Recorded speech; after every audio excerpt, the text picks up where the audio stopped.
प्रिय विद्यार्थियों, भूगोल के फर्स्ट ईयर के विद्यार्थियों के लिए पेपर 2 का पाठ्यक्रम का हिंदी रूपांतरण मैं यहाँ पर दे रही हूँ।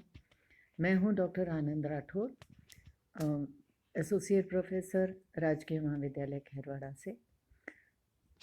ये आपके सामने पेपर 2 का है। इससे पहले वाले वीडियो में मैंने आप लोगों से बात करी थी कि जो सिलेबस यूनिवर्सिटी देती है, जिसका PDF मैंने आपको दिया भी है, अंग्रेज़ी में होता है। और फर्स्ट ईयर के विद्यार्थियों के लिए जो सामान्यतः हिंदी मीडियम के हैं, उनके लिए थोड़ी समस्या हो सकती है कि वो उन टर्म्स को जो यहाँ पर बात कही गई है, बताई गई है, उन्हें ही नहीं समझ पाते, तो अपने एग्ज़ामिनेशन के लिए तैयार करने में समस्याएं आती हैं। मैं इसी को सोच करके इसका हिंदी वर्जन यहाँ पर दे रही हूँ। इसका PDF भी इसी के साथ में मैं अपलोड कर दूँगी। तो दूसरा पेपर है मानव भूगोल का। ये देखिए, फर्स्ट ईयर का सेकंड पेपर ह्यूमन ज्योग्राफी या मानव भूगोल। फर्स्ट पेपर भौतिक भूगोल का था, जिसमें भू आकृतियों का या भौतिकी के बारे में बात कर रहे थे। और यहाँ पर हम मानव का विकास और मानव की जनसंख्या वितरण आदि से संबंधित बात करेंगे। 5 इकाइयाँ हैं इसमें, और हर इकाई में 5 बिंदु है, ABCDE। पहला इकाई के बारे में हम यहाँ पर देखें। ये मानव भूगोल की परिभाषा पढ़ रही हूँ मैं, आपके लिखने में भी आसानी, पढ़ पाएंगे आप इसको। मानव भूगोल की परिभाषा एवं विषय वस्तु या विषय वस्तु को चित्र भी कहते हैं। B पॉइंट है मानव भूगोल का अन्य विज्ञानों से संबंध। सामान्यतः प्रश्न परिभाषा, विषय वस्तु, अन्य विज्ञानों से संबंध दोनों बिंदु को मिलाकर पूछा जाता है। तीसरा बिंदु है मानव भूगोल का अन्य विज्ञानों से संबंध, बात कर चुके हैं अपन। C है मानव भूगोल की मुख्य विचारधाराएं। इस पर बहुत सारी बात करी जाती है और वर्तमान संदर्भ में भी बहुत महत्वपूर्ण बिंदु है।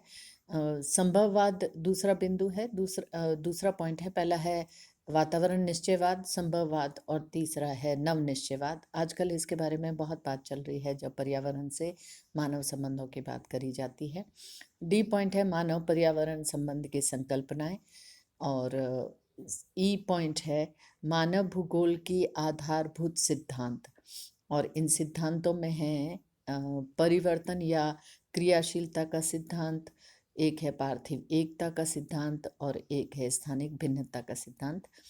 तो पहला बिंदु में पहले यूनिट में परिभाषा और आधारभूत संकल्पनाओं के बारे में हमें अध्ययन करना है। यूनिट 2 देखिएगा, इसमें मानव प्रजाति उद्गम की अवस्थाएं डिस्कस करनी है, किस प्रकार से मानव प्रजाति का विकास हुआ है। दूसरा बिंदु है मानव प्रजातियां, रेसेस ऑफ मैनकाइंड। मैंने हिंदी में भी लिखे हैं इनके साथ साथ में। इन टर्म्स को अंग्रेजी और हिंदी दोनों में याद कर लें तो आपके लिए बहुत आसान हो जाएगा भूगोल की इन अध्ययन को करने के लिए और किताबों में भी ढूंढने के लिए। तो मानव प्रजातियां इसी से संबंधित है। प्रजाति अभिलक्षण, क्राइटेरिया कहते हैं अभिलक्षण, प्रजाति अभिलक्षण के वर्गीकरण। और ग्रिफिथ टेलर ने मानव प्रजातियों के बारे में बात करी है, तो G टेलर के अनुसार मैंने लिखा है यहाँ पर, हमें मानव प्रजाति अभिलक्षण के बारे में बात करनी है। C बिंदु है ग्रिफिथ टेलर, G टेलर मतलब ग्रिफिथ टेलर के अनुसार प्रजाति वर्गीकरण एवं वितरण। ग्रिफिथ टेलर ने क्राइटेरिया भी बताया है, साथ साथ में प्रजाति वर्गीकरण भी दिए हैं, तो उसके बारे में बात करनी है। मैं नोट्स भी इसके संबंधित अपलोड करूंगी। D है प्रजाति के विकास के कारण, किस प्रकार से प्रजातियों का विकास हुआ है, कौन से कारण हैं। E पॉइंट है ग्रिफिथ टेलर के प्रवास गतिबंध सिद्धांत, बहुत महत्वपूर्ण है ये बिंदु। Migration zone theory by Griffith Taylor, मैंने इसको अंग्रेजी में भी लिखा है। आप अपनी टर्म्स को और ज़्यादा वोकेबुलरिटी को डेवलप कर लें, साथ साथ में इन शब्दों को भी सीख जाए। यूनिट 3 है प्रजातियों का विश्व वितरण प्रारूप। इसे distribution of tribes in the world कहते हैं। वितरण को डिस्ट्रीब्यूशन के नाम से बोला जाता है अंग्रेजी में। यूनिट 3 का बी पॉइंट है, कुछ प्रजातियों के नाम बताए गए हैं और उसकी व्याख्या करनी है, हमें समझना है। पिग्मी, बदाविन, एस्किमो तथा किर्गिज के प्रवास, व्यवसाय तथा सामाजिक संगठन। इन 4 प्रजातियों के बारे में विस्तार से अध्ययन करना है।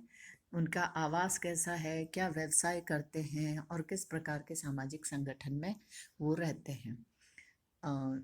सी पॉइंट है, भारत में प्रजाति वितरण, distribution of races in India.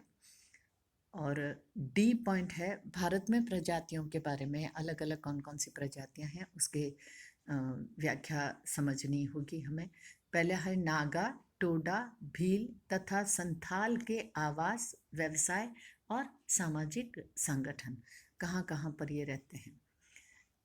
और डी पॉइंट है, थोड़ा पढ़ने में आपको दिक्कत आ सकती है, आदि मानव लिखा हुआ है यहाँ पर, अर्ली मैन, आदि मानव की प्रारंभिक आर्थिक गतिविधियां।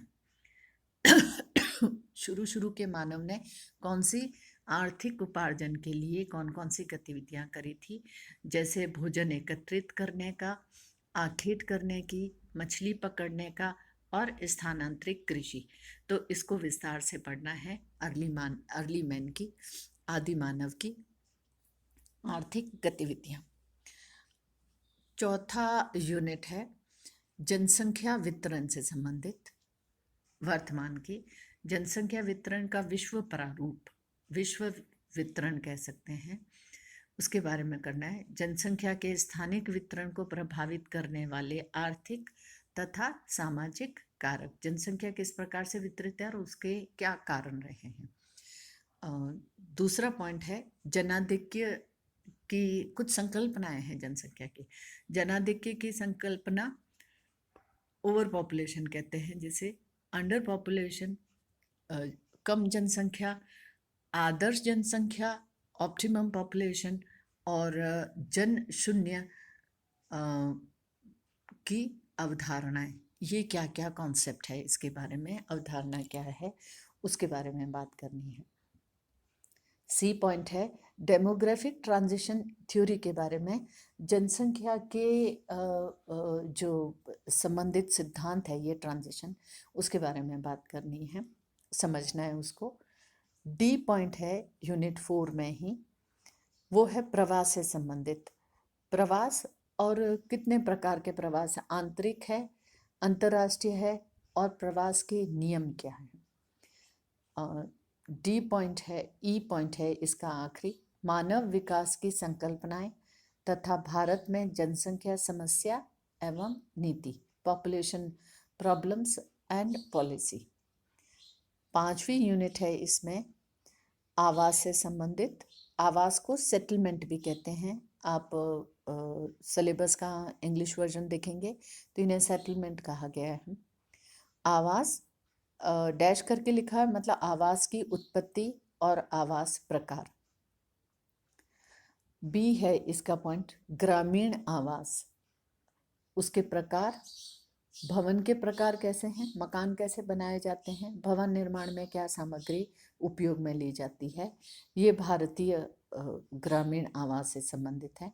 इसी प्रकार से भारतीय नगरीय आवास के बारे में है ये, नगरीय आवास अर्बन सेटलमेंट के नाम से कहा जाता है इसे। नगरों की उत्पत्ति, नगरों के प्रकार। फिर डी पॉइंट है नगरों के कार्यात्मक वर्गीकरण, नगर का मुख्य कार्य क्या है, नगरों के विकास हुए हैं तो उसके व्यवसाय से संबंधित है कि कौन से प्रकार के कार्य हो रहे हैं, कोई खनन के कार्य हो रहे हैं या कोई उत्पादन के कार्य हो रहे हैं या कोई शिक्षण कार्य हो रहे हैं, तो नगरों का विकास किस मुख्य कार्य पर आधारित है। फिर नगरों की पेटियां, नगर जो है वो कई तरह की पेटियों में विभाजित होते हैं, एक केंद्र होता है फिर उसके किनारे होते हैं, तो इस तरह से नगर की पेटियां बताई गई हैं जिसका वर्णन क्रिस्लर करके वैज्ञानिक हुए हैं, उन्होंने सेंट्रल प्लेस थ्योरी के नाम से इसके बारे में बात करी गई है। तो क्रिस्लर का सिद्धांत हमें यहाँ पर पढ़ना है, जिसमें नगर पेटियों के बारे में भी बात करी गई है। नगरीय भूगोल का महत्वपूर्ण बिंदु है ये।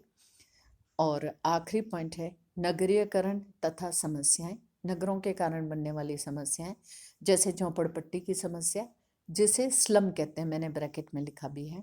आपने नाम सुना होगा स्लम का। स्लम का मतलब झोपड़पट्टी। फिर नगर नियोजन, टाउन प्लानिंग, नगर कैसे बनाए जाते हैं, इसकी क्या संकल्पना है और इसकी क्या सिद्धांत है।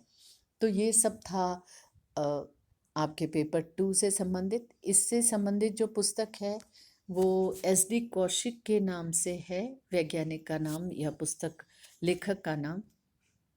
मानव भूगोल के नाम से ये पुस्तक आपको अवेलेबल हो जाएगी आसानी से। और आखिरी जो टॉपिक है हमारा, आखिरी इकाई है जिसमें नगरीय भूगोल के बारे में बताया गया है, उसको देखने के लिए, उसको अध्ययन करने के लिए नगरीय भूगोल की ही पुस्तक को देखना होगा, पढ़ना होगा। फर्स्ट ईयर के विद्यार्थियों के लिए कहें कि आप बाजार से किताब खरीदते समय ये नहीं कहें कि भूगोल के पहले प्रश्न पत्र की किताब दें या भूगोल के दूसरे प्रश्न पत्र की किताब दें।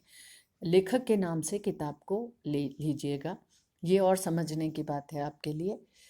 तो लेखक हैं इस पेपर के SD कौशिक। फर्स्ट पेपर का मैंने सविंदर सिंह बताया, या फिर जिसकी भाषा आपको बहुत अच्छी लगती है। तो भाषा और टॉपिक देख करके किताब खरीदिएगा। ये सब था पेपर 2 के बारे में। धन्यवाद।